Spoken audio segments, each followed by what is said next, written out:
देख रहे हैं इंडिया टीवी। आपके साथ मैं हूं गौनिका अरोड़ा। दोपहर के 3 बज रहे हैं। वक्त हो गया है राजधर्म का। राजधर्म में सबसे पहले बात चंदा चोरी में बड़े खुलासे की। चंदा चोरी की जांच जैसे जैसे आगे बढ़ती जा रही है, अब उसकी आंच उतनी ही बढ़ती जा रही है। नए नए खुलासे हो रहे हैं, नए नए किरदार जुड़ते जा रहे हैं। आज हम आपको इस मामले में कई बड़े खुलासे बताएंगे। चंदा चंपत कांड की एक एक डिटेल आपको देंगे, लेकिन सबसे पहले इस मामले से जुड़ी एक बड़ी ब्रेकिंग आपको बता दें। चंदा चंपत कांड में अयोध्या पुलिस एक्शन में है। चंपत राय से पूछताछ हो चुकी है। अनिल मिश्रा और गोपाल राव से भी पूछताछ करेगी पुलिस, और साथ ही पुलिस 70 से 80 लोगों के भी बयान दर्ज कर सकती है, उनसे भी इस मामले में पूछताछ कर सकती है। और इसकी लिस्ट तैयार की जा रही है। बताया जा रहा है कि आज करीब 4 घंटे तक चंपत राय से सवाल जवाब किए गए। उनसे चंदा चोरी के बारे में पूछा गया। उनसे यह भी पूछा गया कि जब उन्हें चंदा चोरी की जानकारी थी तो फिर इस मामले में एफआईआर दर्ज क्यों नहीं की गई। आपको बता दें कि 25 जून को चंदा चोरी के मामले में एफआईआर दर्ज हुई थी। 26 जून को 8 आरोपियों की गिरफ्तारी हुई थी और फिर 27 जून को चंपत राय ने इस्तीफा दे दिया था। 29 जून यानी कि आज चंपत राय से पूछताछ हुई है। अब अनिल मिश्रा और गोपाल राव से भी पूछताछ होगी। अनिल मिश्रा की भी राम मंदिर ट्रस्ट से छुट्टी हो चुकी है। तो इस मामले में अब लगातार पूछताछ का सिलसिला जारी है। चंपत राय से आज 4 घंटे पूछताछ हुई है और इसके साथ साथ जो 8 आरोपी, उनसे तो पूछताछ चल ही रही है, लेकिन उसके साथ 70 से 80 लोगों की लिस्ट ऐसी तैयार की गई है जिनसे इस पूरे मामले में कड़ियां जोड़ते हुए जिनकी लिस्ट तैयार की गई है, और इनसे भी अब जल्द ही पूछताछ होगी। साथ ही साथ अब चंपत राय के बाद अनिल मिश्रा और गोपाल राव का भी नंबर है। इनसे भी पुलिस जल्द ही पूरे मामले में पूछताछ कर सकती है। इनसे वो कड़े सवाल जवाब किए जा सकते हैं कि जब चंदा चोरी की जानकारी इनको थी तो आखिर पुलिस को जानकारी क्यों नहीं दी गई, पुलिस को इन्फॉर्म क्यों नहीं किया गया, और इसके साथ साथ इस पूरे मामले में इनको कितनी जानकारी थी। जो बाकी के 8 आरोपी हैं वो जिस तरीके से चोरी कर रहे थे, उनके सीसीटीवी में जिस तरीके से तस्वीरें सामने आई हैं, उसको लेकर भी इनके पास क्या क्या जानकारी है, ये भी पुलिस इनसे पूछेगी। उधर चंदा चोरी मामले में एक और बड़ी खबर आ रही है। टिन्नू यादव समेत सभी 8 आरोपियों के मोबाइल फोन्स को जांच के लिए एफएसएल भेजा जाएगा। बताया जा रहा है कि सभी आरोपियों ने अपने फोन से चैट हिस्ट्री को डिलीट कर दिया है, जिसके बाद पुलिस अब इनके फोन को एफएसएल भेजकर चैट हिस्ट्री को रिकवर कराएगी। आपको बता दें कि थोड़ी देर पे सभी 8 आरोपियों को कोर्ट में वीडियो कॉन्फ्रेंसिंग के जरिए पेश किया जाएगा। खास बात यह भी है कि अयोध्या पुलिस आरोपियों की पुलिस रिमांड नहीं मांगेगी, यानी कि सभी 8 आरोपियों को न्यायिक हिरासत यानी कि जेल भेज दिया जाएगा। इससे पहले भी कोर्ट ने 3 दिन के न्यायिक हिरासत में इनको भेजा था। पुलिस ने अब तक रिमांड नहीं मांगी है, क्योंकि पुलिस का यह कहना है कि जब इनसे पूछताछ की जरूरत पड़ेगी तब पुलिस एक स्पेशल एप्लीकेशन लगाकर कोर्ट से इनकी रिमांड मांगेगी। लेकिन आज इनकी न्यायिक हिरासत हो सकती है, फिर से उसे एक्सटेंड किया जा सकता है, और यही वजह कि वीडियो कॉन्फ्रेंसिंग के जरिए इन्हें आज जज के सामने पेश किया जाएगा, तो जिसको लेकर अब आगे न्यायिक हिरासत इनकी बढ़ाई जा सकती है। पवन आरा अयोध्या से हमारे साथ लाइव जुड़ गए हैं। पवन, इस वक्त क्या अपडेट है इस पूरे मामले पर? जिस तरीके से पूछताछ चल रही है, खासतौर पर चंपत राय से सवाल जवाब हुए हैं, अब अगला नंबर अनिल मिश्रा और गोपाल राव का कब हो सकता है? आज ही या भी आने वाले दिनों में? देखिए गोनिका, कुल मिलाकर अभी जो एफआईआर दर्ज हुई है उसके आधार पर जो शुरुआती जांच है उसमें 70 से 80 लोगों के बयान दर्ज किए जाने हैं, जिसमें मंदिर का मैनेजमेंट स्टाफ, ट्रस्ट के एम्प्लॉयज, काउंटिंग स्टाफ और बैंक के एम्प्लॉयज भी शामिल हैं। तो इसको सबीना कहा जा रहा है। बयान देने के लिए सम्मन किया गया है। चंपत राय के बयान दर्ज किए जा चुके हैं। आगे आने वाले 1 से 2 दिन में अनिल मिश्रा और गोपाल राय के भी बयान दर्ज किए जाएंगे, और यह संख्या लगभग 70 से 80 के बीच है। जब हमने पूछा कि इस वक्त वीडियो कॉन्फ्रेंसिंग के जरिए आरोपियों की पेशी चल रही है, और जब हमारे सूत्रों से हमने पूछा तो उन्होंने कहा कि हम रिमांड लेंगे, लेकिन उससे पहले हम ग्राउंड वर्क कर लेना चाहते हैं, अपनी इन्वेस्टिगेशन पूरी कर लेना चाहते हैं, उसके बाद पुलिस रिमांड की डिमांड करेंगे। आज पुलिस यहां रिमांड की मांग नहीं करेगी, बल्कि जुडिशियल कस्टडी को आगे एक्सटेंड करने की डिमांड करती हुई दिखाई देगी। फिलहाल कोर्ट में कार्रवाई शुरू हो चुकी है, लेकिन जो एक बड़ा खाका तैयार किया जा रहा है वो जांच का ये है कि शुरुआती जांच में जो जो तथ्य सामने आए हैं उसमें जिस जिसकी भूमिका है उन सब के बयान दर्ज किए जाएंगे। आपको बता दें कि एसआईटी ने 140 से ज्यादा लोगों के बयान दर्ज किए थे, और फिलहाल पुलिस सूत्र हमें बता रहे हैं कि लगभग 70 से 80 लोगों को बयान दर्ज करवाने के लिए सम्मन जारी किए जा रहे हैं। बिल्कुल पवन, कड़ियां जोड़ी जा रही हैं और यही वजह कि इस तरीके का एक पूरा खाका तैयार किया जा रहा है, लोगों की लिस्ट तैयार की जा रही है और उनसे जल्दी पूछताछ हो सकती है। पवन, आप बने रहे हमारे साथ।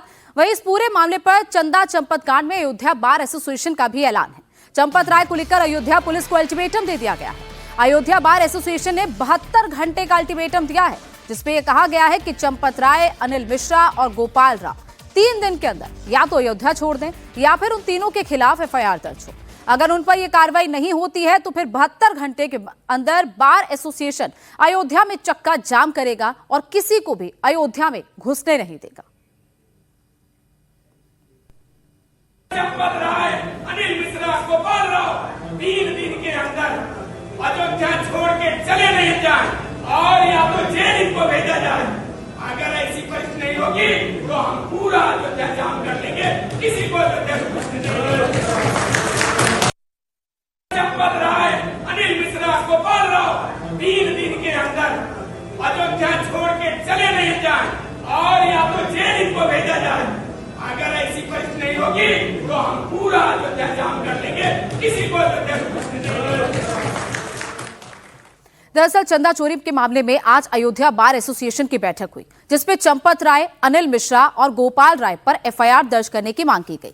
साथ ही यह भी फैसला हुआ कि जो 8 आरोपी चंदा चोरी के मामले में गिरफ्तार हुए हैं, उनके लिए कोई भी वकील मुकदमे की पैरवी तभी करेगा जब आरोपी 5-5 लाख रुपए जमा करेंगे। उनका कहना है कि अगर 5-5 लाख रुपए जमा नहीं करेगा तो कोई भी एडवोकेट चंदा चोरों के केस की पैरवी नहीं करेगा। हमारे साथ हैं सर, क्या फैसला हुआ है? जो 8 लोग गिरफ्तार हुए हैं, क्या बार एसोसिएशन की तरफ से उन पर कोई फैसला लिया गया? बार एसोसिएशन की तरफ से कहा जा रहा है कि they are not guilty person is, ये पकड़ से बाहर हैं और इन पर एफआईआर होनी चाहिए। जो लोग पहले से दोषी हैं, जिनके ये लोग नुमाइंदे केवल दाखिल किए गए हैं, जो जेलों में पहुंच गए हैं, बड़े लोग सब बाहर हैं, जिसमें 3 लोगों का नाम लिया गया, चंपक राय और गोपाल राव और अनिल मिश्रा। और नृपेंद्र मिश्रा जी को सीईओ बनाए जाने पर विरोध भी जताया है, क्योंकि गवर्नमेंट की मंशा उसी ओर उंगली जा रही है।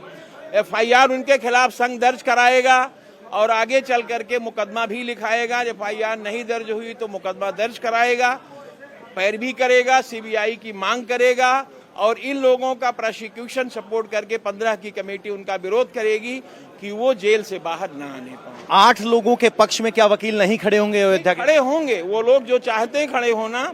इतनी बड़ी, कई करोड़ों में क्या, अभी तो यही पता नहीं का कितने अमाउंट की चोरी है, तो कम से कम 5 लाख रुपए पर हेड वकील लाके यहाँ जमा करेंगे, प्रमोशनल अमाउंट, और उससे प्रोसिक्यूशन की पैरवी होगी, उनको अधिकृत कर दिया जाएगा। आप चलिए पैरवी। ये पैसे कहाँ से आएंगे? पैसे वो लोग अपने, अच्छा, जो आरोपी है वो कम से कम 5 लाख पर हेड दे और हैं, वो तो 5 लाख तो दे ही सकते हैं। वो 20 लाख ले ले, हमारे 5 लाख संघ को प्रमोशनल अमाउंट दे, जिससे हम अपने प्रोसिक्यूशन की पैरवी करें और हाई कोर्ट और सुप्रीम कोर्ट तक रीट करें। एसआईटी जांच के आधार पर ये एफआईआर दर्ज हुई है। क्या उस एसआईटी जांच को लेकर भी बार एसोसिएशन में कोई SIT inquiry is fully governed by the state government, and if the SIT inquiry be not constituted at that time by the state government, then CB inquiry was under the order by the central government. तो SIT की जांच, that is not a confirmed situation, because ये जानबूझ करके जहां चोरी हुई वहीं के मालिक ने उसको तय कर दिया। यहाँ पर केंद्र की सरकार है, वो भी भाजपा की है, तो वहां पर सीबीआई के द्वारा जांच किए जाने की बात की जा रही है। उसमें परेशानी क्या है? अगर मुलजिम नहीं है तो मुलजिम नहीं होंगे, दोषी नहीं है तो दोष उन पे नहीं बनेगा, लेकिन फ्रॉम टॉप टू बॉटम जांच होनी चाहिए, फ्रॉम इनिशियल स्टेज। उसके जो आपका इंफ्रास्ट्रक्चर है, जहां से शुरू होता है, ये वहां से जांच होनी चाहिए, तब सारी चीजें क्लियर होगी, कितने लोग दोषी, कितने लोग दोषी। तो वकीलों की ये डिमांड पुलिस के लिए भी एक चैलेंज है। अगर चक्का जाम होता है तो अयोध्या पुलिस को और चैलेंजेस का सामना करना पड़ सकता है। अयोध्या के वकीलों में इतना गुस्सा क्यों है? मीटिंग में आज क्या फैसला हुआ? अयोध्या कोर्ट में वकीलों से बात की हमारे संवाददाता पवन नारायण। फैजाबाद बार एसोसिएशन अयोध्या में आज राम मंदिर के चंदा चोरों को लेकर एक विशेष बैठक हुई, जिसमें बहुत सारे फैसले लिए गए। फैसले भी लिए गए और मांग भी की गई। मांग ये की गई कि एसआईटी से न्याय नहीं होगा, सीबीआई से जांच होनी चाहिए। सर, हम आपसे जानना चाहते हैं, एसआईटी की जांच को लेकर आज बार एसोसिएशन ने कहा कि ये काफी नहीं है। क्या क्या फैसले हुए? देखिए, ऐसा बैठक हुई थी, हम तो चूंकि देर में आए थे, बैठक में उपस्थित नहीं थे हम, लेकिन जैसा यहाँ मालूम चला आने के बाद कि अध्यक्ष जी ने काफ़ी हंगामेदार बैठक हुई और यहाँ ये तय हुआ कोई भी अभियुक्तों का वकालतनामा नहीं लगाया। अदरवाइज अगर किसी ने मुकदमे लड़ने का प्रयास किया तो उसके ऊपर 5 लाख रुपए का जुर्माना होगा। जुर्माना होगा। तो जो 5 लाख रुपए जमा करवाने की बात है, तय हुआ। हम बैठक में थे नहीं, हमारे बाद में लोगों। आप थे बैठक में सर? जी जी। तो क्या चर्चा हुई? चर्चा हुई, जो आज अध्यक्ष जी ने निर्णय लिया है, पूरे अधिवक्ता संघ बहुत सराहनीय कार्य है जो आज हमारे अध्यक्ष जी ने इस चीज को निर्णय लिया है। कोई भी अधिवक्ता फैजाबाद एसोसिएशन का अगर उन लोगों का मुकदमा देखने का कार्य करेगा, उसके ऊपर 5 लाख रुपए का जुर्माना लगाया जाएगा और सारे अधिवक्ता ने इसका समर्थन दिया है। इसलिए हम सभी लोग अध्यक्ष जी को बधाई देते हैं, धन्यवाद देते हैं। ये तो हुई बधाई और धन्यवाद की फॉर्मेलिटी। अब सवाल ये है कि एसआईटी की जांच पर भी शंका जाहिर की गई। क्या बातें हुई एसआईटी की जांच को लेकर यहां बैठक के अंदर? क्योंकि वो कानून है, संविधान के तहत जो है निर्णय लिया जा रहा है, उसके बाद क्या निर्णय आता है फिर वो सारे अधिवक्ता बंधु जैसे हमारे अध्यक्ष जी निर्णय करेंगे उस हम लोग वही सर्वमान्य है। सर्वमान्य है। सर, एसआईटी की जांच से वकील लोग संतुष्ट हैं या सीबीआई की जांच की जो बात अध्यक्ष कर रहे हैं उस पर सहमत है? मैं अध्यक्ष जी से और अधिवक्ता संघ के निर्णय से सहमत हूं, बस इतने कहना है। तो किस तरह से देखते हैं इस पूरे चंदा चोरी को? वकीलों ने ये बैठक क्यों बुलाने पर मजबूर हुए वकील? नहीं, कानून अपना काम कर रहा है, वो सही है। भाई साहब, बैठक हुई तो क्या चर्चा हुई? पूर्व मंत्री जी बताइए। आप तो बताइए, उनसे भी है पूछिए। देखिए, बैठक में ये चर्चा हुई कि ये हमारी आस्था का प्रश्न है, आस्था का विषय है। 500 वर्ष बाद ये स्थिति आई है, मंदिर बना। ये भगवान श्री राम की कृपा ही है कि आज ये बात उठी और मामला ये जो है सुर्खियों में आया। और जब से मंदिर का उद्घाटन हुआ है तब से आज तक पता नहीं कितना चोरी हो गई है। तो ये मुद्दा अपने आप में आस्था का विषय है, इसलिए वकीलों का निर्णय ठीक है, क्योंकि आस्था से बढ़ के कुछ नहीं है। हमारी आस्था का प्रश्न है। एक व्यक्ति, हमारा एक क्लाइंट होता है या कोई गरीब व्यक्ति होता है, पसीने की कमाई 10 रुपए का नोट पसीने से सना होता है, वो भगवान राम के गुल्लक में जाके डालता है। अगर ऐसे रुपए को किसी ने चुराया है तो वास्तव में उसने महापाप किया है। सवाल यहाँ चंपत राय, अनिल मिश्रा और गोपाल राव की भूमिका को लेकर भी उठे। भूमिका ऐसे है, जब अगर एक जिले का डीएम अगर चाह ले तो पूरे जिले में किसी बाबू और लेखपाल की हिम्मत नहीं कि 1 पैसा रिश्वत ले लेगा। अगर एक प्रदेश का मुख्यमंत्री चाह ले तो प्रदेश में भ्रष्टाचार हो सकता है, कभी नहीं होगा। लेकिन अब प्रश्न इस बात का है कि हमारे यहाँ जो एसआईटी की जांच जो चल रही है, तो ठीक है, जांच अपनी जगह पर काम करेगी। प्रश्न इस बात का है, सब तो रिलेटेड है एक दूसरे से। एसआईटी, प्रदेश सरकार, योगी सरकार और केंद्र सरकार और जो चंपत राय जी और ये हैं, ये सब एक दूसरे से कनेक्टेड हैं। सीबीआई की जांच हम लोगों ने मांग की अध्यक्ष जी से कि सीबीआई की जांच कराई जाए। अध्यक्ष जी ने कहा, इस बात को सदन ने माना भी। लेकिन प्रश्न इस बात का है कि केंद्र भी तो यही का है, केंद्र भी तो राज्य का है। अब प्रभु राम चाहेंगे ही तभी निष्पक्ष न्याय मिलेगा, बड़ी मछलियां फंसेंगी। आपको लग रहा है कि अभी तक का जो मामला एसआईटी में आया उसमें बड़ी मछलियां नहीं है? अभी बड़ी मछलियां फंसी नहीं है। आपको फिर मैंने बता दिया कि जब तक ऊपर का डीएम या मुख्यमंत्री नहीं चाहेगा, जिले का एक लेखपाल 10 रुपया नहीं किसी से ले सकता, उसकी हिम्मत नहीं है। सर, प्रस्ताव तो ये भी पास किया गया यहाँ पर कि इन तीनों के खिलाफ जिनका नाम लिया जा रहा है, अनिल मिश्रा, चंपत राय, गोपाल राव, एफआईआर दर्ज होनी चाहिए। इस तरह की क्या तर्क यहाँ रखे गए वकीलों की इस बैठक में? देखिए, जब संघ की मीटिंग होती है तो सभी अधिवक्ता, क्योंकि संघ खचाखच भरा था, अपने अपने विचार रखते हैं। निर्णय हमारे अध्यक्ष जी करते हैं। जो अध्यक्ष जी का निर्णय आता वही हमारे लिए सम्मान था। विचार हम लोग रखते हैं, कहाँ ये चीज़ें होनी चाहिए, ये गलत है, ये इन चीज़ों को अगर नहीं कोई सम्मिलित किया जाता है, जो बड़े नाम है इनको, तो हम लोग फिर अपने प्रक्रिया के तहत हम लोग भी उसको प्रक्रिया अपनाएंगे। और क्या प्रक्रिया अपनाएगा संघ? जी ने हमारे जो निर्णय दिया है कि अगर नहीं इनको नामित किया था, इनको उसमें शामिल नहीं किया था, तो हम लोग फिर न्यायिक प्रक्रिया अपना करके इनको शामिल कराएंगे। यानी कोर्ट का दरवाजा खटखटाएंगे एफआईआर दर्ज? अध्यक्ष जी का ऐसा निर्णय आया। तो यहां तय ये हुआ है कि अगर इन बड़ी मछलियों के खिलाफ एफआईआर नहीं होती है तो संघ की तरफ से कोर्ट का दरवाजा खटखटाया जाएगा। सर, क्या तर्क दिए गए थे? लोग किस जांच से अभी तक वकील क्या संतुष्ट हैं? हम थे नहीं उस समय। आप थे? जी, हाँ। अधिवक्ता संघ की सामान्य सदन की बैठक हुई, उसमें निर्णय लिया गया। अध्यक्ष जी ने हमारे निर्णय लिया कि जो चंदा चोर हैं इनकी वकालत कोई नहीं करेगा, अगर कोई करेगा तो पहले वो प्रार्थना पत्र देगा, स्वीकार होगा, 5 लाख रुपए वो जमा करेगा, फिर वकालत करेगा। और अध्यक्ष जी के अनुमति से, सदन के अनुमति से फिर दोबारा बैठक होगी, विचार किया जाएगा, उसमें होगा। क्या एसआईटी की जांच को लेकर भी यहाँ कोई प्रस्ताव पास हुआ? जी, एसआईटी की जांच से हम लोग संतुष्ट नहीं हैं, क्योंकि राज्य सरकार की गठित एसआईटी है। हम लोग सीबीआई जांच की मांग करते हैं। एसआईटी ने तो जो जांच की उसके अनुसार उनके ट्रस्ट के जो मेंबर हैं उन्होंने एफआईआर कराई है। ट्रस्ट के मेंबर को पता नहीं है कि अभियुक्तों के पिता का क्या नाम है, जो ट्रस्ट में काम करता है उसके पिता का नाम पता है। इससे बड़ी बात का इसका मतलब है कि एसआईटी जो है वो चंपत राय, अनिल मिश्रा और गोपाल राव से प्रभावित है। क्या चंपत राय, गोपाल राव, अनिल मिश्रा इतने बड़े किरदार हैं कि आपको लगता है कि वो पहुंच से बाहर हैं?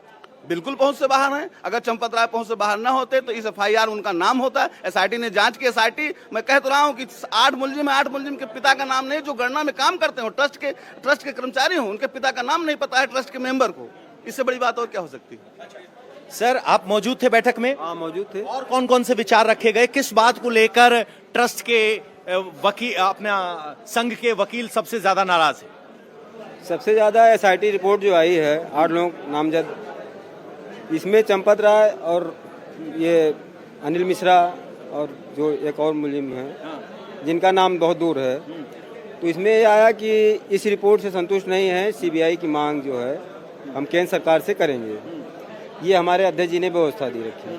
अगर वहाँ से भी कोई काम नहीं होता तो हम यहाँ अपने यहाँ न्यायालय में 173(4) के अंतर्गत अपना जो है यहाँ एफआईआर लॉन्च कराने के लिए इन तीनों के खिलाफ कार्रवाई करेंगे। तो कब तक इंतजार करेंगे? अब इंतजार क्या, हम लोग अध्यक्ष जी ने व्यवस्था दी है कि डीएम साहब से व्यवस्था लेके और मिलके उसके बाद कार्रवाई करेंगे। डीएम से मिलकर कार्रवाई करेंगे। आप में से कोई और जो मौजूद था? आप मौजूद थे वहां? सर, आप मौजूद थे। चर्चा नृपेंद्र मिश्रा को लेकर भी हुई, कार्यपालक अधिकारी की तैनाती को लेकर भी हुई, उसको लेकर क्या चर्चा थी? चर्चा ये थी कि नृपेंद्र मिश्रा जो उस समय सपा गवर्नमेंट थी, तो उस समय वो सचिव थे, तो उन्होंने उसमें गोलीकांड करवाया था, इसलिए उनको सदस्य उससे ट्रस्ट से हटाने की मांग हुई है। और जो सारे लोग अभी सामने नहीं आए बड़े लोग, वो अगर उनका नाम जल्दी से नहीं आता है तो 3-4 दिन बाद हमारे यहाँ फिर से मीटिंग होगी और हमारे यहाँ उनके खिलाफ हाई कोर्ट में रिट होगी कि उनका भी नाम इसमें शामिल किया जाए।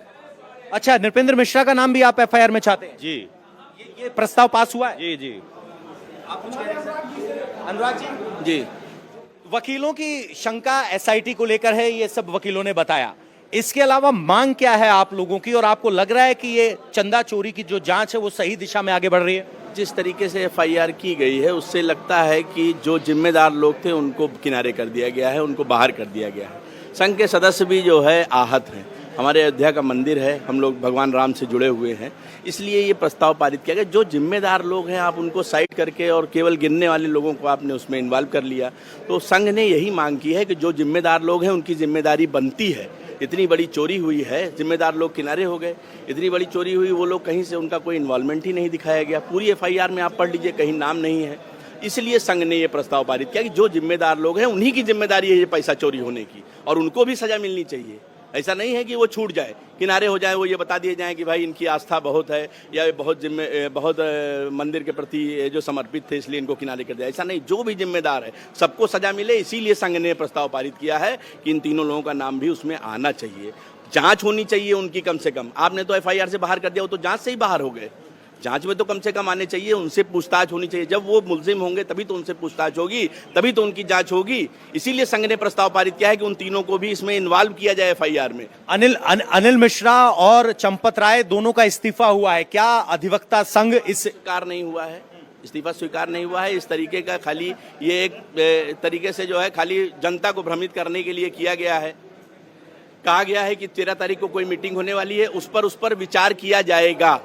तो ये खाली जनता को भ्रमित करने के लिए है। तो ये कह रहे हैं, बड़ी बात ये कह रहे हैं कि अभी तक भी जो इस्तीफा दिया गया है उसको स्वीकार नहीं किया गया है, और जो एफआईआर हुई है वो सिर्फ 8 नामों तक सीमित कर दी गई है। अगर वो जिम्मेदार थे, अगर वो फैसले ले रहे थे, तो गिनती की जिम्मेदारी उनकी क्यों नहीं, और क्यों एफआईआर में सिर्फ इस पूरी जांच को 8 लोगों तक सीमित कर दिया गया है। एसआईटी की जांच पर सवाल कर रहे हैं, आप कुछ करें। हम भाई साहब ये कह रहे थे कि घटना तो जो हुई है यहाँ पे लोग पकड़े भी गए हैं, लेकिन एक विषय और है कि जो रामद्रोही हैं वो जो उस पर राजनीति कर रहे हैं आके बहरूबिया बन के, तमाम इस कचहरी मिलेंगे आपको, इसी कचहरी में जिन लोगों ने राम भक्तों पे गोली चलाया, जिन्होंने राम को काल्पनिक कहा, पूरे देश में राष्ट्रीय स्वयंसेवक संघ ने निधि संकलन किया, तो जिन लोगों ने 1 रुपए नहीं दिया, सहयोग किया मंदिर में, जिन्होंने आज तक दर्शन नहीं किया, कृपया वो राजनीति इस पे ना करें, उनको वोट नहीं मिलेगा। तो जो वकील संघ अगर पास कर रहा है उसको आप ईमानदार हिंदू की कोशिश देखते हैं या उसमें भी कुछ राजनीतिक पुट? बिल्कुल नहीं, संघ हमारा जो पास करेगा उस पे हम पूरा कंठस्थ होकर खड़े हैं उनके साथ, क्योंकि कोई राजनीतिक नजर नहीं आती है? बिल्कुल नहीं। हमारे देखिए वो चूंकि वो अभियुक्त हैं, वो जेल गए हैं, उन्होंने पाप किया है, उनको धर्म सजा मिलेगी, वो बचेंगे नहीं, वो उनको कानून भी सजा मिलेगी, भगवान भी सजा देंगे। और हमारे अध्यक्ष जी ने जो निर्णय लिया है, हम लोग सब उनके साथ हैं। उनके साथ हैं। तो क्या ये जांच का दायरा 8 तक सीमित करना या इस जांच के दायरे को कहां तक फैलाना चाहिए? भाई देखिए, आप कई चैनल के माध्यम से और तमाम हमने चैनलों पे देखा कि चूंकि एसआईटी जांच कर रही है और दिन पर दिन परतें खुल रही है, अभी तो एजेंसी जांच कर रही है, आगे और मिलेगा। यहाँ तो एजेंसी की मांग की जा रही है सीबीआई से जांच। लोग करने वाले करें, करना भी चाहिए, ठीक है, उसका स्वागत है, लेकिन पकड़े जाएंगे लोग। और हाँ बाबा कुछ कह रहे हैं? बर्बाद हो गए हैं, ये बर्बाद हो गए हैं। कैसे बर्बाद हो गए? ये जो रुपया पैसा चोरी हुआ उसकी मदद नहीं, उसका विरोध कर रहे हैं पंडित जी हमारे, और लंका दहन कराएंगे ये। और क्या आज चर्चा क्या हुई? वकील किस बात से चर्चा इसलिए हो गई न कि यहाँ पर किसी मुलिम की जो जमानत कराने कोई वकील नहीं खड़ा होगा। सीबीआई जांच, हमारे अध्यक्ष जो मानवर कालिका प्रसाद मिश्रा जी हैं, उन्होंने उनके सामने 3000 वकीलों ने कसम खाई है, कोई वकील नहीं उनका मुकदमा पैरवी करेगा। ये पैरवी कराएगा तो 5-5 लाख रुपए जुर्माना होगा। क्या एसआईटी की जांच से अधिवक्ता संघ संतुष्ट है या नहीं संतुष्ट है? नहीं संतुष्ट है। सीबीआई जांच की मांग करते हम लोग हैं। चंपत राय ही नहीं, समूचे जितने लोग हैं, जैसे जन्मभूमि के पुजारी हैं या जो पकड़े गए रामशंकर टिन्नू सरदार हैं चंपत राय के, ये गोली भरते हैं, दागते हैं चंपत राय। संतोष पुजारी हैं, अशोक पुजारी, ये सब कोई चोर नहीं, ये सब हैं। वहाँ पर पैसे की देनदारी जो हुई है, रामशंकर टिन्नू ही उसके सबसे बड़े भागीदार हैं। और जो पैसा चुराते थे रुपया, वो अखिलेश यादव को ले जाके देते थे, जेवर वगैरह। इसमें अखिलेश यादव कहाँ से आ गए? अखिलेश जितना परपंच लगा रहे हैं कि धर्म के नाम पर चोरी कर रहे हैं योगी जी ने तो एसआईटी जांच बैठा दिया। देखिए, तर्क आते आते राजनीति अपने आप आ जाती है। कुछ युवा हैं, क्या युवाओं को भी आज बोलने का मौका मिला? जब बैठक हुई और बोले तो क्या बोले युवा? युवा यही बोलेगा कि जिस तरीके से घटनाक्रम चल रहा है, पहली चीज तो चंपत राय को, गोपाल राव को, निपेंद्र मिश्रा को जेल भेजे, ये पूरी जांच को प्रभावित कर रहे हैं। और सत्ता इनकी है, सरकार इनकी है, और इनके लोग हैं, इनके ट्रस्ट है। इसमें कुछ नहीं होगा जब तक इनकी सरकार रहेगी। सब लीपा पोती करके खत्म कर देंगे, आप देखते जाइए। बस यही करेंगे कि ये जो ट्रस्ट में जितने लोग हैं उनको हटा देंगे, और हटाने के बाद नई भर्ती कर देंगे, होगा कुछ नहीं। जब से राम मंदिर का मुद्दा चल रहा, तब से ये लोग चंदा चोरी, चढ़ावा चोरी, ये चलता चला आ रहा है। और मैं भी राम मंदिर आंदोलन में गिरफ्तारी अपनी दिया हूँ। और बात कर रहे हैं? मैं बात कर रहा हूँ 2009-10 की बात कर रहा हूँ। राम मंदिर आंदोलन होते थे तो मैं शिवसेना का यहाँ नगर अध्यक्ष था, तो मैं अपनी गिरफ्तारी वहाँ पे दिया। राम मंदिर के तमाम कार्यक्रम होते थे, हिंदू महासभा के होते थे, शिवसेना के होते थे, हिंदी युवा वाहिनी के होते थे, तो मैं शिवसेना में उस समय था। तो एफआईआर दर्ज करवाने की सहमति बनी है, कब एफआईआर दर्ज हो जाएगी? यहाँ अधिवक्ता संघ हमारे अध्यक्ष जी यहाँ एफआईआर कराएंगे ये तीनों लोगों के ऊपर। ये लोग जेल जाएंगे। अधिवक्ता इतना कमजोर नहीं है हमारे जनपद अयोध्या का। हम लोग सब यूनाइट है, 5-10 हजार अधिवक्ता रोड जाम कर देंगे अगर मुकदमा नहीं दर्ज करेंगे तो। हाँ, आप देखते जाइए। आहत हैं, बिल्कुल आहत है, पीड़ित है। अयोध्या का एक व्यक्ति जो है पीड़ित है, आहत है, बिल्कुल अपने आप को ठगा, अपमानित महसूस कर रहा है अयोध्या का एक व्यक्ति।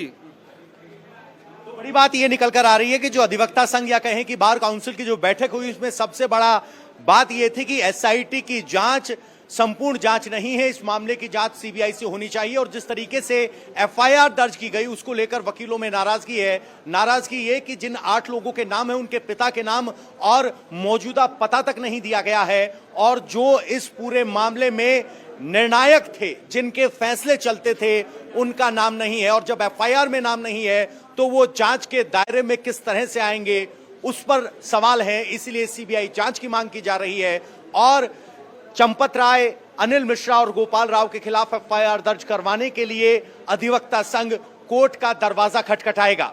अधिवक्ता संघ से यह भी कहा गया कि तरफ से यह भी कहा गया कि अगर ये कोर्ट नहीं अगर उस वाद को स्वीकार करती है तो हायर कोर्ट्स में भी इस मामले को लेकर जाया जाएगा और इन 3 प्रमुख चेहरों के खिलाफ एफआईआर दर्ज करवाने की बात अधिवक्ता संघ कह रहा है। राम मंदिर चंदा चोरी के आरोपी लवकुश मिश्रा की प्रॉपर्टी को लेकर बड़ा खुलासा हुआ है। अयोध्या के सादतगंज पे लवकुश मिश्रा ने पत्नी के नाम पर जमीन खरीदी, जिस पर एक आलीशान 3 मंजिला मकान बनवाया जा रहा है। अक्टूबर 2025 में लवकुश मिश्रा ने 1000 स्क्वायर फीट की जमीन खरीदी और फिर राम मंदिर में चढ़ावा चोरी के पैसे से ही वहां पर वो 3 मंजिला मकान बनवा रहा था। एक फ्लोर पर बड़ी सी किचन, 4 कमरे, लिफ्ट लगाने के लिए भी स्पेस वहां पर था। वहीं सेकंड फ्लोर पर कमरे के अंदर एक कमरा बना है। कुल 5 कमरे हैं। तीसरे फ्लोर पर सरिये निकले हुए हैं, यानी कि तीसरा फ्लोर बनाने की भी तैयारी की जा रही थी। और जमीन की कीमत आपको बता दें 25 लाख रुपए है।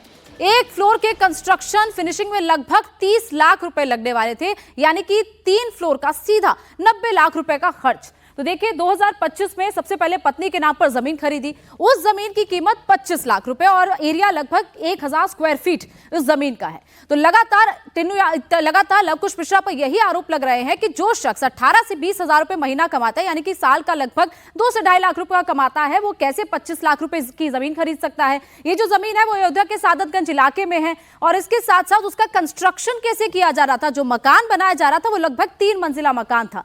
पहले फ्लोर पर सबसे बड़ी किचन, 4 कमरे और उसके बाद लिफ्ट तक के लिए स्पेस वहां पर बनाया जा रहा था। उसके बाद सेकंड फ्लोर, वहां पर 5 कमरे तैयार किए जा रहे थे और थर्ड फ्लोर पर काम चल रहा है, यानी कि थर्ड फ्लोर पर भी कमरे बनाने की तैयारी की जा रही थी। तो सोचिए 18 से 20 हजार रुपए कमाने वाला शख्स कुल मिलाकर लगभग 1 करोड़ 15 लाख रुपया इस मकान पर खर्च करने वाला था। लवकुश मिश्रा महज 18 से 20 हजार रुपए कमाता है। इसमें साफ है कि लवकुश मिश्रा ने चंदा चोरी के पैसे से ही आलीशान घर बनवाया। अब खर्च आपको बताते हैं कि किस तरीके से इस पूरे मकान पर खर्च किया जा रहा था। 25 लाख रुपए में जमीन खरीदी और उसके बाद ये फ्लोर बनाने में, यानी कि एक फ्लोर का खर्च जिसमें लगभग 4 कमरे, किचन या 5 कमरे बनाए जा रहे थे, उसका खर्च 30 लाख रुपए एक फ्लोर बनाने का। और अगर आप 3 फ्लोर का मकान वो बना रहा है तो 3 यानी कि 3 गुना कर लीजिए तो 90 लाख रुपए वो पूरा ये फ्लोर्स बनाने में खर्च कर रहा था। उसमें अगर आप 25 लाख रुपए जमीन का जोड़ देते हैं तो लगभग 1 करोड़ 15 लाख रुपए इस पूरे मकान पर वो खर्च कर रहा था। वहीं लवकुश मिश्रा है कौन? ये अनिल मिश्रा का रिश्तेदार है। अनिल मिश्रा का ये साला है और ये रुदौली के फगौली का रहने वाला है और ये चंदा गिनने का काम करता था। ये सभी आरोपी लगभग चंदा गिनने के काम में ही इन्वॉल्व थे। लेकिन जिस तरीके से लवकुश मिश्रा को लेकर खुलासे हो रहे हैं, जिस तरीके से इसकी प्रॉपर्टी की डिटेल सामने आ रही है, ये अपने आप में हैरान करने वाली है। राम मंदिर चंदा चोरी आरोप में गिरफ्तार सभी 8 आरोपियों से पूछताछ की जा रही है। लेकिन इतनी कम सैलरी वाले लड़कों ने किस तरीके से अपनी प्रॉपर्टी बनाना शुरू कर दिया था, ये हम आपको तस्वीर दिखा रहे हैं। लवकुश मिश्रा जो कि अनुकल्प का रिश्तेदार है। लवकुश मिश्रा ने 2025 अक्टूबर में शहादतगंज इलाका है अयोध्या का, वहां पर 1000 स्क्वायर फीट की जमीन अपनी पत्नी सुप्रिया के नाम खरीदी थी। शहादतगंज के अंदर ये मकान आप देख रहे हैं, ये नया मकान बन रहा है। 1000 स्क्वायर फुट ये जगह है। 2 मंजिला मकान लगभग बनकर तैयार करा दिया गया था। इसकी फिनिशिंग का काम चलना था और ऊपर भी आप देखेंगे तो सरिये निकले हुए हैं। सबसे ऊपर एक और फ्लोर बनाने की तैयारी हो रही थी। 1000 स्क्वायर फीट लवकुश जो है उसकी 16-17 हजार रुपए सैलरी थी, जो कि आउटसोर्स के तौर पर काम करता था नोट गिनने में। तो सवाल यह खड़ा हो रहा है कि आखिरकार इतना पैसा लवकुश के पास कहां से आ गया।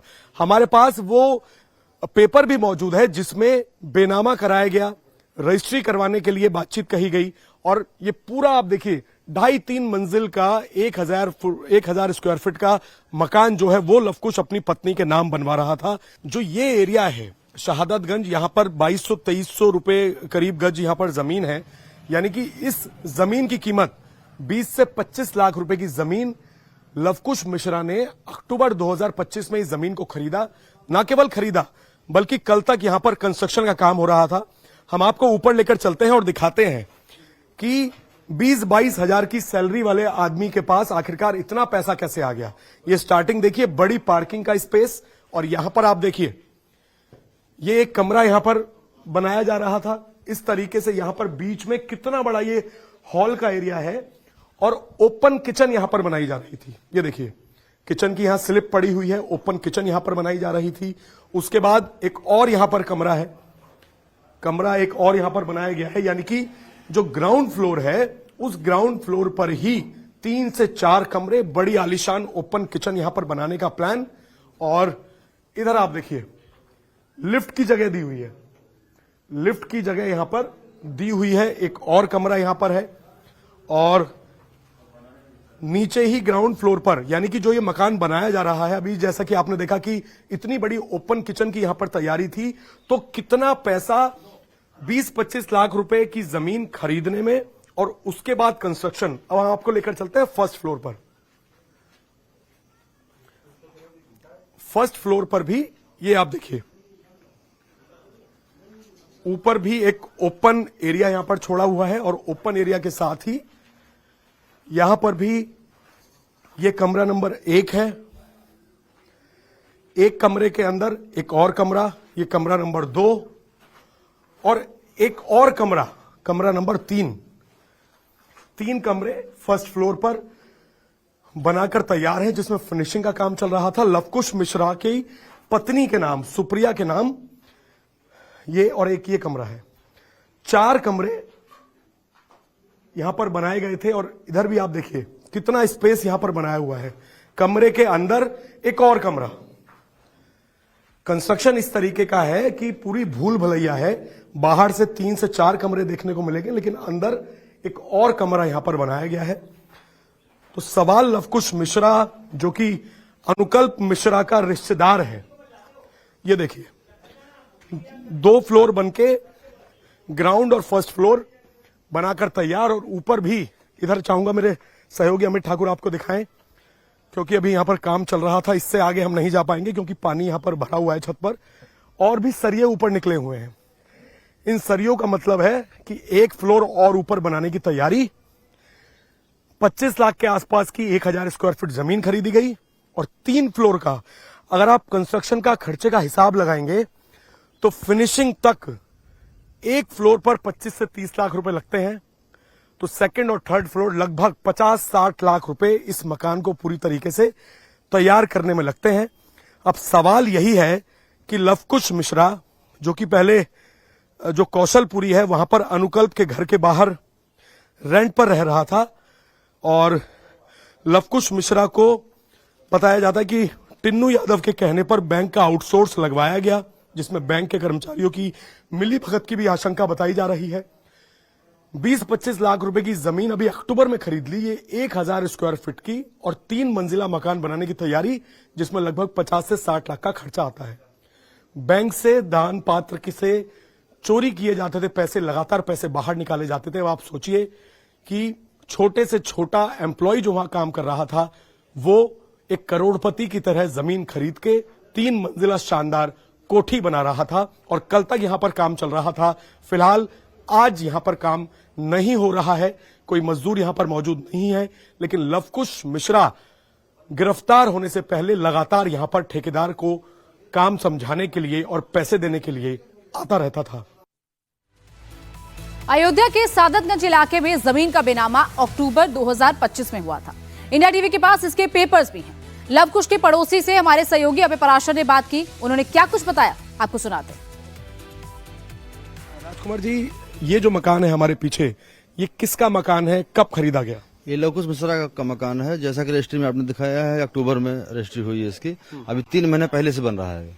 3 महीने पहले? हाँ, 3 महीने से। ये कितना एरिया होगा? ये एरिया 1000 स्क्वायर फीट है। 1000। हाँ लगभग। ये जो जिस गांव में हम खड़े हैं शहादतगंज में, ये कौन से और क्या डिटेल है इस इलाके की, और लगभग यहाँ कितनी कीमत होगी प्लॉट की? ये शहादतगंज जयपुरिया स्कूल के पास एकदम निकट में है और राजकीय पॉलिटेक्निक के पीछे। यहाँ पे जमीन का रेट इस समय 2200-2300 रुपए स्क्वायर फीट है। तो यानी कि ये मकान जमीन जिसने खरीदी होगी, जैसे लव कुश मिश्रा ने, तो कितने की खरीदी होगी? 20-22 लाख के आसपास रही होगी। 20-22 लाख। जी जी। और कंस्ट्रक्शन का काम यहाँ पर कब से चल रहा है? 3 महीने लगभग चल रहा है। हाँ लगातार चल रहा था, कल भी काम चल रहा था। कल भी काम चल रहा है। जी जी। तो अब फिलहाल काम बंद है या अभी भी यहाँ पे काम चल रहा है? अभी आज तो कोई नहीं आया है। कोई नहीं आया। जी जी। तो लव कुश मिश्रा आता था यहाँ पर? जब से गिरफ्तारी हुई तब से नहीं आए, उसके पहले कंटिन्यू डेली आते थे। कंटिन्यू? जी जी। पत्नी भी आती थी? पत्नी तो कभी कभार आती थी, बाकी तो। अच्छा, जैसे आप बता रहे हैं कि लव कुश मिश्रा जो है वो उसकी सैलरी बहुत कम थी, तो जब यहाँ पर आता था तो कैसे आता था? गाड़ियों से आते थे कैसे? नहीं, वो अपनी बाइक से आते थे और हम लोग जानकारी नहीं थी कहाँ काम करते हैं। ये था पता कि राम मंदिर में काम करते हैं, कि जब से आरोप लगा तब से पता चला कि गढ़ नाम की ड्यूटी लगी। कभी देखा जैसे रुतबा देखा हो यहाँ पर कोई? नहीं, रुतबा वगैरह नहीं, बाइक से ही आते थे सर। यहाँ काम चल रहा, ठेके दिए थे, कभी कभार दूसरे तीसरे आते थे वो, और उनके पिताजी भी आते थे और भी जो उनके घर वाले थे। जी। चंदा चोरी की जांच अब बैंकों तक भी पहुंच गई है। अयोध्या पुलिस अब एसबीआई, बैंक ऑफ बड़ौदा और कैनरा बैंक के मैनेजर को भी नोटिस दिया है। अयोध्या पुलिस एसबीआई बैंक के 2 कैशियर रत्नेश और गगनदीप से पूछताछ के लिए नोटिस दिया गया है। बताया जा रहा है कि एसबीआई ने इन दोनों कैशियर को ही चंदा की गिनती की जिम्मेदारी दी थी और इन दोनों के अंडर में ही अनुकल्प, लवकुश, रमाशंकर, करुणेश जैसे 6 संविदा कर्मी थे। जेल में बंद 8 आरोपियों के खाते खंगालने के लिए बैंक पहुंची है पुलिस। अयोध्या पुलिस के 2 पुलिसकर्मियों ने सादे कपड़ों में एसबीआई, राम मंदिर ट्रस्ट और आरोपियों के खातों की जानकारी मांगी है। सूत्रों के मुताबिक पुलिस राम मंदिर ट्रस्ट के लॉकर्स की भी जांच कर सकती है। तो ये जांच अब बैंक तक भी पहुंच गई है, जिसमें 3 bank SBI, bank of Baroda और कैनरा बैंक इस वक्त रडार पर है। राम मंदिर चंदा चोरी मामले में पुलिस की इन्वेस्टिगेशन लगातार आगे बढ़ रही है। उसी हिसाब से जितने लोग हैं उनके बयान दर्ज करने का सिलसिला शुरू कर दिया गया है। मंदिर ट्रस्ट के महासचिव रह चुके चंपत राय, जिन्होंने अब इस्तीफा दे दिया है, चंपत राय के स्टेटमेंट पुलिस ने रिकॉर्ड किए हैं। अयोध्या पुलिस का साफ तौर पे कहना है कि लगभग 140 लोगों के बयान दर्ज किए जाने हैं। बहुत जल्द अनिल मिश्रा और साथ ही गोपाल राव के भी स्टेटमेंट दर्ज किए जाएंगे और जल्द ही चंपत राय, अनिल मिश्रा और गोपाल राव को पूछताछ के लिए नोटिस भी अयोध्या पुलिस सर्व कर सकती है। आज जितने भी बैंक हैं वहां पर पुलिस की टीम सादे कपड़ों में पहुंचकर नोटिस देकर गई है। जो एसबीआई बैंक है, राम लला मंदिर के जो ट्रस्ट है, उनके अकाउंट्स हैं इस एसबीआई बैंक में। एसबीआई बैंक के 2 एम्प्लॉई रत्नेश और गगनदीप, जो कि बैंक के पेरोल पर है, कैशियर के तौर पर ये राम मंदिर के अंदर काम कर रहे थे। इनकी भूमिका भी संदिग्ध पाई गई है, क्योंकि जो 6 लोग जो आउटसोर्स कैशियर थे, जिसमें अनुकल्प, लवकुश, अविनाश शुक्ला, करुणेश, रमाशंकर जो है, ये सभी इन्हीं दोनों बैंक के एम्प्लॉय के अंडर में काम करते थे और साथ में नोट गिनने का काम करते थे। आज सादे कपड़ों में चौकी के, जो कि यहाँ की चौकी है, वहाँ के 2 पुलिसकर्मी यहाँ पर पहुंचे और बैंक को एक नोटिस ये देकर गए हैं कि ट्रस्ट से जुड़े जो भी बैंक खाते हैं, जो जितने आरोपी अब तक अरेस्ट हुए हैं, उनके जितने बैंक खाते हैं, उनकी डिटेल्स पुलिस को सौंपी जाए।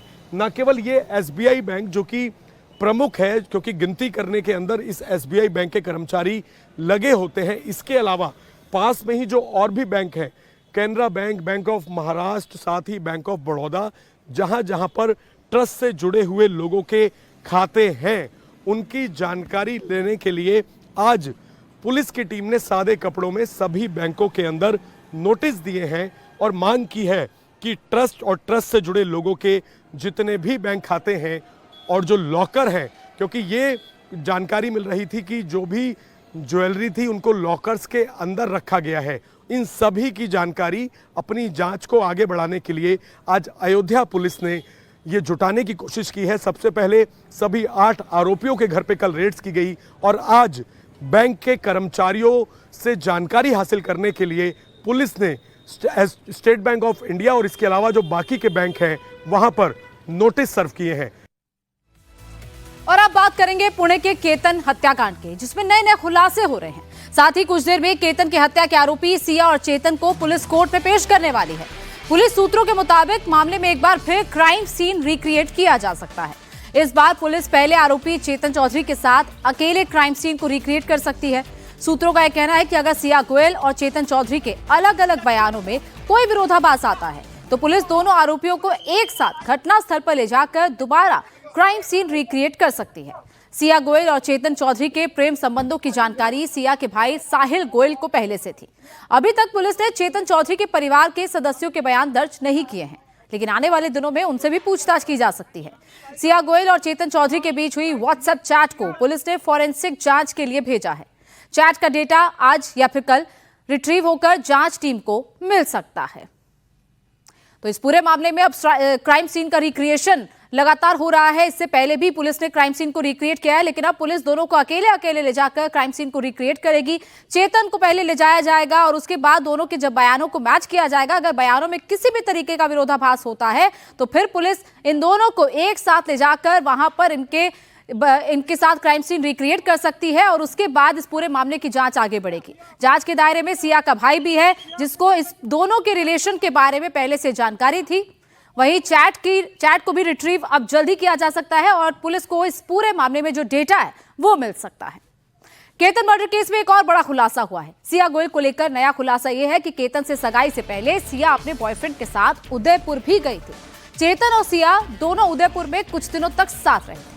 आपको बता दें कि सिया की शादी के लिए उदयपुर का ही एक रिजॉर्ट बुक करवाया गया था। पुलिस अब केतन मर्डर केस में उदयपुर कनेक्शन की भी जांच कर रही है। तो नया अपडेट इस मामले में सामने आया है।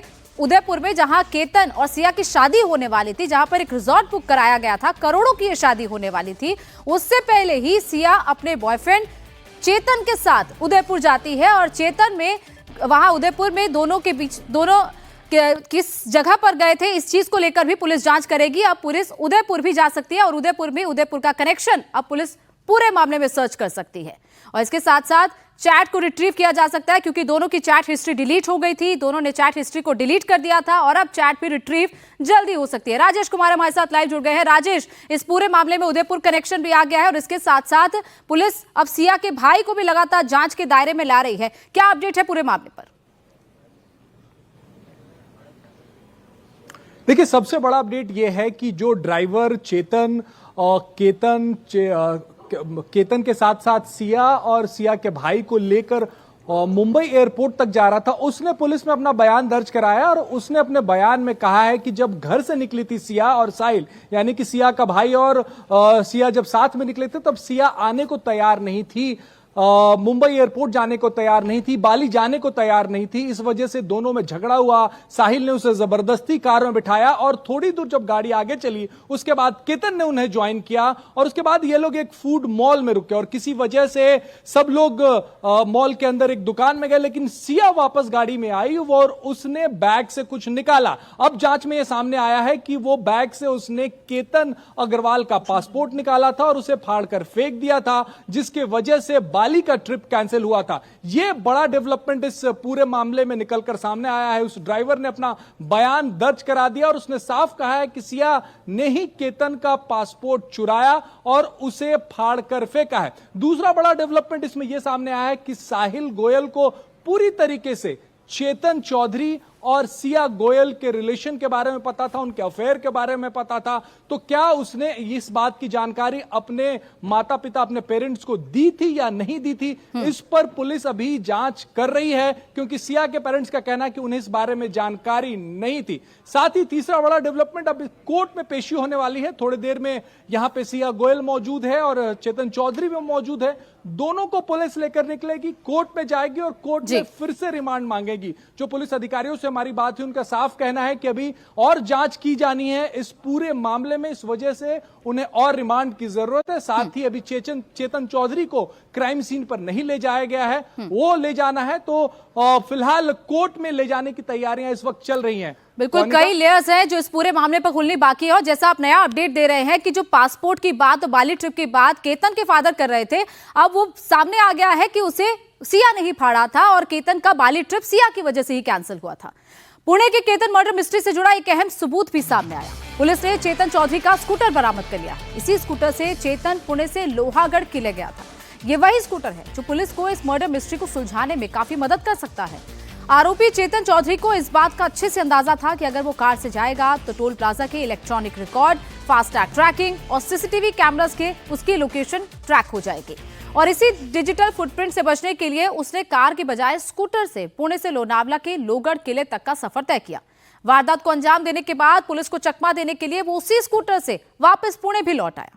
पुलिस ने अब हत्या की साजिश में इस्तेमाल किए गए इस स्कूटर को भी जब्त कर लिया है।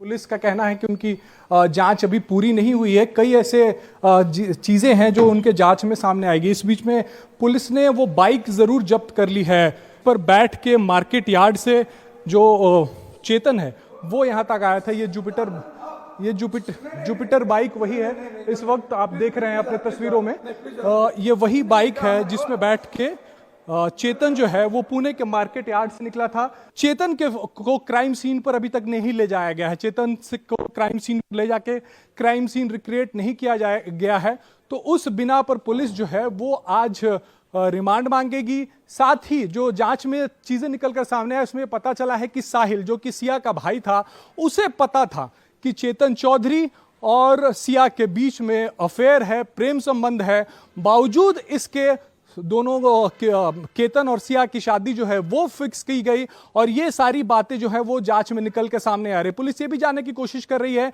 कि हत्या के बाद चेतन और सिया कितनी बार मिले या किस तरीके से वो कनेक्शन में थे। हम ये बताने की कोशिश कर रहे हैं कि उदयपुर गए थे ये लोग और एक बार नहीं, जो जानकारी निकलकर सामने आ रही है तकरीबन 2 बार गए थे। इसके पहले क्योंकि ये राजस्थान का ही रहने वाला है चेतन चौधरी, तो अपने पैतृक गांव भी लेकर गया था, लेकिन अकेले नहीं जाते थे, फ्रेंड्स ट्रिप के नाम पे जाते थे और भी दोस्त इनके साथ दोस्तों के नाम पे जाते थे। पुलिस ये जांचने की कोशिश करी कि क्या और दोस्त जाते थे इनके साथ या ये दोनों अकेले गए। उदयपुर के बारे में जानकारी निकलकर सामने आ रही है कि जिस जगह पर सिया और केतन की शादी होनी थी उसे दिखाने के लिए भी वहां पर ये सिया जो है वो चेतन को लेकर गई थी और इन्हीं सब वजहों से चेतन ने सिया पर प्रेशर बनाया था कि आपको शादी नहीं करनी है और इसके लिए एक ही उपाय दोनों को सूझा, केतन को रास्ते से हटाने का। कल जब क्राइम सीन रिक्रिएट करने के लिए सिया जो है वो लोहगढ़ फोर्ट में गई थी तो पुलिस को उसने तफसील से बताया और उसने कहा कि चेतन ने ही धक्का दिया है। उसने बताया कि उनके बीच में एक कोड था, जैसे ही सिया बैठेगी उस वक्त केतन को धक्का देना है। सिया की यह जिम्मेदारी थी कि वो केतन को सबसे ऊंची चोटी पर लेके जाए और किनारे लेके जाए और जब उसे लगने लगे कि यहां से धक्का दिया जाना चाहिए जो पहले से तयशुदा जगह थी, तब वो बैठ जाएगी और केतन को धक्का देगा आकर चेतन। और यही सब कुछ हुआ और कल क्राइम सीन जब रिक्रिएट किया पुलिस ने तो यही किया।